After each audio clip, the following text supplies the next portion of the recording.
Lawrence Bishnoi और सलमान खान, ये दो नाम आज सोशल मीडिया के तमाम प्लेटफॉर्म पे, चाहे यूट्यूब हो, फेसबुक, इंस्टाग्राम, ट्विटर, हर जगह छाए। प्रतिदिन कुछ ना कुछ न्यूज में आते ही रहते हैं। यहाँ तक कि आपको कई चौक चौराहों पर लोग चाय की चुस्की के साथ इन दोनों की चर्चा करते भी सुने होंगे। यकीन मानिए, जब मैंने भी दो लोगों को यह बात करते सुना कि आखिर लॉरेंस बिश्नोई सलमान खान से इतने नाराज क्यों है, ऐसा भी क्या किया है, महज एक हिरन को ही तो मारा है। शायद कुछ लोगों के लिए हिरन को मार देना साधारण बात हो सकती है, मगर बिश्नोई समाज के लिए नहीं। ऐसा मैं इसलिए कह रहा हूँ क्योंकि बिश्नोई समाज का जब मुझे इतिहास समझ में आया, जानवरों के प्रति उनका प्यार समझ में आया, तब मुझे उनका क्रोध समझ में आया। जानवरों के लिए अपनी जान तक दे देते हैं। हालांकि लॉरेंस बिश्नोई और सलमान खान के ऊपर जो भी आरोप लगे हैं, उन सभी आरोपों को देखने के लिए, उनका फैसला करने के लिए कोर्ट, कचहरी, अदालतें हैं, वह देख लेंगे। इन मामलों पर मैं कोई टीका टिप्पणी नहीं कर रहा हूं। इसका फैसला अदालत करेंगी, यह अदालत का मामला है। लेकिन मैं इस वीडियो के माध्यम से आपको लॉरेंस बिश्नोई की ही नहीं, बल्कि पूरे बिश्नोई समाज के त्याग और बलिदान की गाथा और उनका इतिहास बताने जा रहा हूं।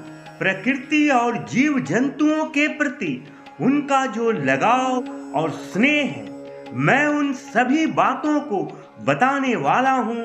इसे आप देखिए। आज आप वीडियो को बिना स्किप किए इसे पूरा देखिए, क्योंकि मुझे पूर्ण विश्वास है आज आप कई ऐसी बातों को जानने वाले हैं जिन पे शायद कभी हम लोगों का ध्यान गया ही नहीं था। यूं कह लें, हमें कभी बताया ही नहीं गया था। जहां इंसान इंसानों को कांधा देने से कतरा रहे हैं, पास पड़ोस की लोगों की तो छोड़िए, आज कई ऐसे भी किस्से और सच्चाई देखने को मिलते हैं जहां एक पुत्र को अपने पिता को कांधा देने का उनके पास वक्त नहीं है। उन्हें अपने माता पिता का दाह संस्कार और श्राद्ध कर्म करने का समय नहीं है, जो कि हर संतान को अपने माता पिता के लिए करना उनका फर्ज और सबसे बड़ी जिम्मेवारी होती है। वहीं आज भी बिश्नोई समाज पशु पक्षियों का भी अंतिम संस्कार पूरी रीति रिवाज और धार्मिक पद्धति से करते हैं। और यह सब मैं ऐसे ही नहीं कह रहा हूं, आप गूगल पे सर्च कर देख लीजिए। अंतिम सत्य नाम की एक कंपनी है जो पैसे लेकर लोगों का दाह संस्कार और श्राद्ध कर्म करवाते हैं, और उनके बहुत सारे कस्टमर भी इंडिया के ही हैं, जो NRI हैं, जिनके माता पिता इंडिया में रहते हैं, मगर उनके पास अपने माता पिता के अंतिम संस्कार के लिए समय ही नहीं होता है। और वे लोग इस प्रकार की कंपनी के लोगों को पैसे देकर अपने माता पिता का अंतिम संस्कार और श्राद्ध कर्म तक करवाते हैं। वहीं बिश्नोई समाज के लोग जानवरों का भी अंतिम संस्कार पूरे रीति रिवाज से करवाते हैं। आप लोगों में से भी कई लोग होंगे जिन्हें जानवरों से प्रेम होगा, गौ माता की सेवा भी करते होंगे, मगर क्या आप जानते हैं, बिश्नोई समाज की माताएं और बहनें, अगर किसी हिरन के बच्चे की माँ मर जाती है तो ये लोग उस बच्चे को अपने बच्चे से ज्यादा स्नेह उस हिरन के बच्चे को देती हैं। यहाँ तक कि अपने स्तन का दूध भी अपने बच्चे को ना पिलाकर उस हिरन के बच्चे को पिला देती हैं। इस तस्वीर को आप ध्यान से देखिए। ये जो हमारी माताएं और बहनें हैं, ये हिरन के बच्चे को दूध पिला रही हैं और हिरन के बच्चे को दूध पिलाते हुए इनके चेहरे के जो हाव भाव हैं उनकी अभिव्यक्ति मैं अपने शब्दों से नहीं कर पा रहा हूँ, मगर आप इनकी भाव को, इनकी भावना को, इनका जो हिरन के बच्चे के प्रति लगाव, जो स्नेह, जो ममता है उसे आप समझ सकते हैं। क्या ऐसा नहीं लग रहा है जैसे मानो ये अपने इष्ट को भोग लगा रही हो? कितना ममता भरी निगाहों से हिरन के बच्चे को निहार रही है, मगर इनके अंदर जानवरों के प्रति ऐसी भावना रखना, पेड़ पौधों से इतना लगाव होना, हरे वृक्ष की रक्षा करने के लिए किसी भी हद से गुजर जाना, इनके अंदर ऐसी भावना कैसे उत्पन्न हो गई? तो इसके लिए सबसे पहले उनको याद करते हैं, उनके चरणों में कोटि कोटि प्रणाम करते हैं जिन्होंने बिश्नोई समाज की शुरुआत की, जिन्होंने बिश्नोई पंथ की स्थापना की, जिनकी दी गई दीक्षा और शिक्षा आज भी हर बिश्नोई समाज के लोगों के रोम रोम में बसते हैं और उनके द्वारा बताए गए मार्ग पर ही चलना अपना धर्म, अपना कर्तव्य समझते हैं। चाहे अपने प्राणों की आहुति क्यों ना देनी पड़े, मगर उनके बताए गए दिशा मार्ग से बिश्नोई समाज कभी भटक नहीं सकते हैं। गुरु जंभेश्वर यूनिवर्सिटी का आपने नाम सुना होगा। वो गुरु जंभेश्वर जी के नाम से ही है जिन्हें जाम्भोजी के नाम से भी जाना जाता है। ये धरती के पहले वातावरण के वैज्ञानिक भी थे। इन्होंने बहुत सारी ऐसी जानकारियां पहले ही बता दी थी जिन्हें वैज्ञानिक बहुत दिनों के बाद रिसर्च कर बतलाए हैं। नागौर के पीपासर गांव में विक्रम संवत 1508 में भगवान श्री विष्णु जी के अवतार गुरु जंभेश्वर भगवान ने जन्म लिए थे। इनके बारे में ऐसा कहा जाता है, इनकी माताजी जब स्वप्न देख रही थीं कि उनके घर में किसी बच्चे का जन्म हुआ है और जब उनकी आंख खुली तो उन्होंने देखा इनके पास एक बच्चा सो रहा था। वह कोई और नहीं गुरु जंभेश्वर भगवान थे, यानी वो जन्म नहीं बल्कि अवतार लिए थे।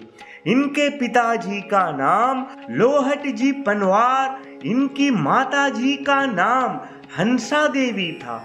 गुरु जंभेश्वर भगवान के बारे में ऐसा कहा जाता है कि लगभग 7 वर्ष तक वह मौन रहे थे, इसलिए इन्हें बचपन में गूंगा गला एवं धनराज के नाम से पुकारा जाता था। गुरु जंभेश्वर भगवान जब सिर्फ 7 वर्ष के थे तभी लोगों को उनकी चमत्कारी शक्तियों का अंदाजा हो गया था। ऐसा माना जाता है जब वे छोटे थे तब ऐसे ब्राह्मण से मिले थे जो बोल नहीं सकते थे और तब उन्होंने उनसे कहे थे गुरु चिन्हो, गुरु चिन्ह पुरोहित। यह सुनकर वह ब्राह्मण बोलने लगे थे। गुरु जी ने उस दिन जो कहे उसे उनका पहला शब्द कहा गया। गुरु जंभेश्वर भगवान के चमत्कार को देखकर दिल्ली के राजा सिकंदर लोदी भी चकित हो गए थे और दिल्ली के दरबार में जाकर गुरुजी ने गौ हत्या पर भी रोक लगवाए थे। बिश्नोई समाज की स्थापना विक्रमी संवत 1542 यानी 1485 को कार्तिक कृष्ण अष्टमी को स्थापना दिवस के रूप में मनाया जाता है, क्योंकि इस संप्रदाय की स्थापना इसी दिन गुरु जंभेश्वर भगवान जी ने किए थे। बिश्नोई शब्द को विष्णु से लिया गया है, जिसका अर्थ है विष्णु के अनुयायी। क्योंकि ये स्वयं भगवान विष्णु के ही अवतार थे। विभिन्न विचारों के अनुसार बिश्नोई समाज में 29 सिद्धांतों का पालन किया जाता है। 20 का अर्थ है 20, 20 और नोई का मतलब है 9 यानी 9। इस प्रकार बिश्नोई यानी 20 और 9 यानी 29 नियमों का पालन करने वाले बिश्नोई हुए। इस समाज में 29 का खास महत्व है, क्योंकि बिश्नोई समाज अपने आराध्य भगवान गुरु जम्भेश्वर महाराज जी के बताए 29 नियमों का पालन करते हैं। इनमें से 8 नियम प्रकृति और पशुओं के संरक्षण के बारे में है, जैसे इनमें शिकार करने और पेड़ों को काटने पर रोक है। 7 नियम सामाजिक व्यवहार के बारे में है। 10 नियम खुद को साफ सुथरा रखने और स्वास्थ्य के बारे में है और 3 नियम भगवान श्री विष्णु जी की पूजा आराधना के बारे में है। इसलिए बिश्नोई समाज 550 सालों से प्रकृति की पूजा करते आ रहे हैं। जिस प्रकार से आर्यभट्ट ने शून्य की खोज की, वह पूरे विश्व को शून्य का महत्व बताए थे, उसी प्रकार गुरु जम्भेश्वर भगवान जी ने पर्यावरण का महत्व आज नहीं बल्कि 550 वर्ष पहले ही बता दिए थे। यानी ये धरती के पहले वैज्ञानिक भी थे। इन्होंने अपनी शब्दावली में ओजोन मंडल का वर्णन किए हैं। मोरे धरती ध्यान वनस्पति वासो ओजो मंडल छायो। उन्होंने कहा है, अगर पर्यावरण की देखभाल नहीं करेंगे तो आने वाले समय में कई सारे विकार यानी कई प्रकार की बीमारियां आ सकती है। आज उनकी सारी बातें सही प्रमाणित हो रही है। दुनिया भर की सरकारें द्वारा ग्लोबल वार्मिंग कम करने के लिए कई सारी योजनाएं चला रही हैं, लेकिन यह गुरु जम्भेश्वर भगवान जी ने 550 वर्ष पहले ही बता दिए थे। इसलिए इन्हें धरती के पहले पर्यावरण वैज्ञानिक माना जाता है। वहीं आप गूगल में पूछेंगे ना कि ओजोन परत की खोज किसने की, तो बताया जाएगा कि साल 1913 में फ्रांस के भौतिक शास्त्री चार्ल्स फैब्री और हेनरी बुसाने ने की थी। मगर गुरु जम्भेश्वर भगवान ने 550 साल पहले ही ओजोन परत की बात बता दिए थे। इनके यहाँ ना एक खेजड़ी का पेड़ होता है, इनको ये लोग भगवान मानते हैं। खेजड़ी की जो पत्ती है वह बकरियों और ऊंट का खाना बन जाता है। फल और फूल की सब्जी और अचार बन जाता है। फल सूखने पर सूखा मेवा मेडिसिन यूज के लिए आ जाता है। इसकी लकड़ी से फर्नीचर बनता है। इसकी जड़ें इतनी जबरदस्त होती है कि उससे हल भी बन जाता है। राजस्थान में इकलौता पेड़ है जो मई जून में भी हरा भरा रहता है। रेगिस्तान में भी बिना एक बूंद की इस पेड़ की खासियत है कि यह हरा भरा ही रहेगा। अपनी छांव में पौधों और अनाज को उगने में भी हेल्प करता है। इतना महत्वपूर्ण है ये केवल लॉरेंस बिश्नोई और सलमान खान की कहानी नहीं है। ये लॉरेंस बिश्नोई सलमान खान से क्यों नाराज हैं, इसको आप समझने की कोशिश करें। जैसे हम लोग तुलसी के पौधे को, पीपल के वृक्ष को पूजनीय मानते हैं, वैसे ही बिश्नोई समाज खेजड़ी के वृक्ष को पूजनीय मानते हैं, उनकी पूजा करते हैं। और ये खेजड़ी के वृक्ष इनके लिए महज पूजनीय ही नहीं बल्कि उनकी रक्षा के लिए ये लोग अपनी प्राण तक निछावर कर देते हैं। क्या आप जानते हैं, एक खेजड़ी के वृक्ष की रक्षा करने के लिए इन्होंने 363 लोगों ने अपनी सर को धड़ से अलग करवा ली थी। 1730 की बात बता रहा हूँ। जोधपुर के महाराजा अभय सिंह की नई महल बन रही थी। महल के निर्माण के लिए उन्हें लकड़ी की आवश्यकता होती है, तो लकड़ी के लिए खेजड़ी का पेड़ को काटने का आदेश दिया जाता है। महाराज के आदेश के बाद उनके सैनिक खेजड़ी के पेड़ को काटने के लिए आ जाते हैं। यह बात जब बिश्नोई समाज के अमृता देवी जी को मालूम होती है, ये अमृता देवी जो है ना, उनको बिश्नोई समाज बहुत मानते हैं, बहुत ही ज्यादा उनका सम्मान और आदर करते हैं। मैंने भी जब से अमृता देवी को जाना है, मैं भी उनको मानने लगा हूँ। मेरे भी दिल में उनके लिए अथाह सम्मान और आदर है, और मुझे यकीन है इसे जानने के बाद आप लोगों को भी अमृता देवी जी के प्रति उतना ही मान और आदर भाव हो जाएगा।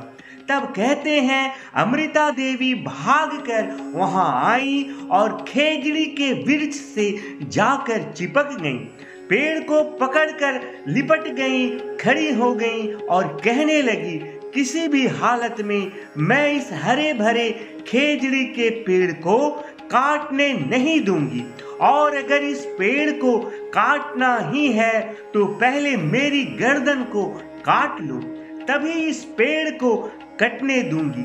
सैनिकों ने उनकी गर्दन को काट दिए। उसके बाद उनकी 3 बेटियों ने भी उस एक वृक्ष को बचाने के लिए बारी बारी से उस पेड़ से लिपटती गईं। सैनिकों ने भी उनकी गर्दन काटते गए। इसके बाद उनके पति भी उस पेड़ को बचाने के लिए पेड़ से चिपक गए। सैनिक उनका भी गर्दन काट दिए। और इतना ही नहीं, गांव वाले भी आते गए, पेड़ को बचाने के लिए पेड़ से लिपटते गए। सैनिकों उनकी भी गर्दन काटते चले गए, और मात्र एक हरे भरे खेजड़ी के पेड़ को बचाने के लिए 363 लोगों ने अपनी गर्दनें कटवा डाली। अमृता देवी के आखिरी शब्द थे, कटे हुए पेड़ से ज्यादा सस्ता है कटा हुआ सिर। उनका मानना था कि अगर खेजड़ी का पेड़ को बचाने के लिए अपनी गर्दन भी कट रही है तो यह बहुत ही सस्ता सौदा है। और 13 सितंबर 1730 को बिश्नोई समाज के 363 लोगों ने पेड़ को बचाते हुए अपने प्राण न्यौछावर कर दिए। लोगों की चीख पुकार सुनकर महाराज अभय सिंह खेजड़ली पहुंचे और पेड़ों की कटाई रुकवाने के साथ यह वचन दिया कि पूरे मारवाड़ में कोई भी खेजड़ी का पेड़ नहीं काटा जाएगा। एक कहानी वर्ष 1604 की रामसरी गांव में कर्मा और गोरा नाम की 2 बिश्नोई महिलाओं की है। उनके बारे में कहा जाता है कि इन दोनों ने भी खेजड़ी के पेड़ कटने से बचाने के लिए अपने प्राणों की आहुति दे दिए थे। ये चिपको आंदोलन बाद में शुरू हुआ था। चिपको आंदोलन की शुरुआत 26 मार्च 1973 को हुई थी। यह आंदोलन उत्तराखंड के चमोली जिले के रेनी गांव में शुरू हुआ था, और यह आंदोलन भी वनों की कटाई के ही खिलाफ था। और यह आंदोलन अमृता देवी से ही प्रेरणा लेकर किया गया था। सरकार ने उन्हें अमृता देवी बिश्नोई वन्य जीव संरक्षण पुरस्कार से सम्मानित किया, और वन विभाग द्वारा प्रति वर्ष वन विकास, संरक्षण एवं वन सुरक्षा में उत्कृष्ट कार्य करने पर दिए जाने वाले प्रतिष्ठित अमृता देवी बिश्नोई पुरस्कार की घोषणा करते हैं और दी जाती है। आइए अब आपको बूचो जी की बलिदान की कहानी सुनाते हैं। 1756 की बात है। नागौर जिले के नरसिंह नामक राजा ने खेजड़ी के कई वृक्ष को कटवा दिए। जब यह बात बूचो जी तक पहुंची, उन्हें मालूम हुई तो वह जाकर उनका विरोध करने लगे। उन्होंने कहा कि पेड़ से हमें सांस लेने में मदद मिलती है, हमें ऑक्सीजन मिलता है जिससे हम जिंदा हैं। बूचो जी की बात को सुनकर सभी लोग हंसने लगे, उनका मजाक उड़ाने लगे कि पेड़ से ऑक्सीजन मिलते हैं। बूचो जी उन्हें समझाने लगे कि हम लोग जो ऑक्सीजन लेते हैं, जो हम सांस ले रहे हैं, वह ऑक्सीजन यह पेड़ ही प्रदान करते हैं, इसलिए हम आप लोगों को पेड़ नहीं काटने देंगे। तब राजा ने कहा, हमने भी बिश्नोई समाज की झूठी कहानियां सुनी है कि ये लोग पेड़ के लिए अपनी जान दे देते हैं। भला पेड़ के लिए कोई जान देता है क्या? तब बूचो जी कहते हैं, हाँ, हम लोग अपनी जान से भी ज्यादा कीमती पेड़ की जान को समझते हैं और उनके लिए अपनी जान की बाजी लगा देते हैं। तब राजा ने कहा, क्या तुम अपनी जान, अपनी गर्दन इस पेड़ के लिए कटवा सकते हो? बूचो जी ने भी ललकारते हुए कहा, बिल्कुल हम अपना गर्दन कटवा देंगे, मगर आपको भी यह प्रतिज्ञा करनी होगी, यह वचन देना होगा कि आप पेड़ को नहीं कटवाएंगे। राजा को भी लगा अगर तलवार इसकी गर्दन पर सटाएंगे तो यह तुरंत डर कर भाग खड़ा होगा, और यही सोचकर राजा ने भी यह वचन दिया कि ठीक है, अगर तुम पेड़ के बदले अपनी गर्दन कटवा लोगे तो मैं भी वचन देता हूँ पेड़ कटवाना बंद कर दूंगा। बूचो जी बोले, आइए हमारी गर्दन कटवा दीजिए, ना मैं विरोध करूंगा, ना मेरा परिवार विरोध करेगा, और ना ही मेरा बिश्नोई समाज आपका विरोध करेगा। बस आप अपनी प्रतिज्ञा पे अडिग रहिएगा, आज के बाद पेड़ कटवाना बंद कर दीजिएगा। और उसके बाद बूचो जी खड़े हो गए और मन ही मन अपने गुरु जम्बेश्वर जी का स्मरण करते रहे। राजा के सैनिक आए, तलवार उनकी गर्दन पर चलाने के लिए उठा लिए, पर बूचो जी टस से मस नहीं हुए, अपनी गर्दन कटवा दिए। राजा उनकी त्याग, उनके बलिदान देखकर हक्का बक्का रह गया। राजा को भी समझ में आ गई कि बिश्नोई समाज सिर्फ पेड़ पौधों को पूजते ही नहीं है, उनकी रक्षा के लिए हंसते हंसते बलिदान भी दे देते हैं। बलिदान के 18 साल के बाद 1774 में एक अंग्रेज जोसेफ प्रिस्टिले नामक वैज्ञानिक ने दुनिया को समझाया कि प्लांट से ऑक्सीजन निकलती है। गुरु जम्बेश्वर जी ने तो 500 साल पहले ही अपने शिष्यों को बता दिए थे कि पेड़ से ऑक्सीजन मिलती है। वैज्ञानिक ने 1774 में बताया। गुरु जाम्बेश्वर जी के शिष्य बूचो जी के बलिदान के भी 18 साल बाद बताया था। आगे आपको बताता हूँ, यकीन मानिए आपके भी होश उड़ जाएंगे। सेना में ना होने के बावजूद सेना में बड़े ही सम्मान के साथ दी जाती है शौर्य चक्र। ये भारतीय सेना में जो होते हैं उन्हीं को दी जाती है, जो बड़े ही शौर्य वीरता के कारनामों के लिए प्रदान किया जाता है। लेकिन सेना में ना होने के बावजूद ऐसे पहले भारतीय थे शहीद निहाल चंद बिश्नोई, जिन्हें शौर्य चक्र से सम्मानित किया गया था। शहीद निहाल चंद बिश्नोई राजस्थान के बीकानेर जिले में जन्म लिए थे। वर्ष 1996 की बात आपको बता रहा हूँ। जंगली शिकारी जंगलों में आके 6 हिरणों को मार चुके थे। शिकारी लोग तड़ातड़ गोलियां चला रहे थे। गोलियों की आवाज सुनकर निहाल चंद बिश्नोई जंगलों की तरफ भागे भागे आए और हिरणों को बचाने की प्रयास करने लगे।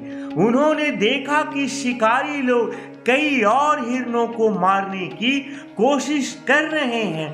तब उन्होंने कई ऐसी आवाजें निकालनी शुरू कर दी, जिससे हिरणों को यह पता चल गया कि यहाँ से भागना है। यानी वे हिरण के ही भाषा में ऐसी आवाज निकाले जिससे सारे हिरण समझ गए कि यहाँ खतरा है। सारे हिरण वहां से भाग गए और शिकारी और कोई हिरण का शिकार नहीं कर पाए।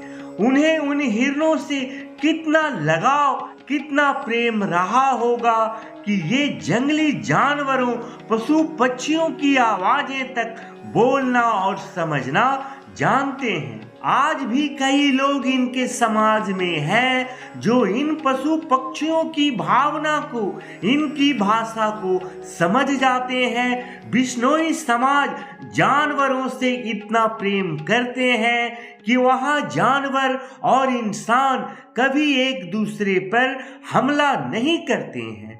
उन्हें एक दूसरे पर पूरा भरोसा है। यह समाज ही ऐसा है जिन पर जानवर भी आंख मूंद कर भरोसा करते हैं।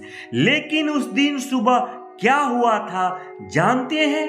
उस दिन सिर्फ 6 नहीं बल्कि 7 लाशें मिली थी।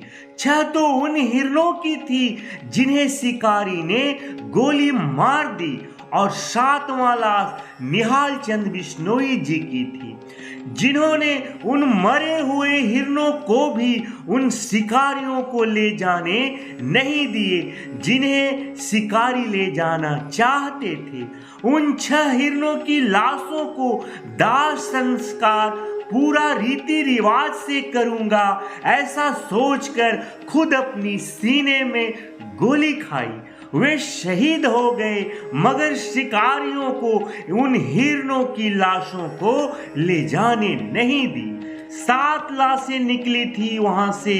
उसके बाद भारत सरकार ने उन्हें शौर्य चक्र से सम्मानित किया था।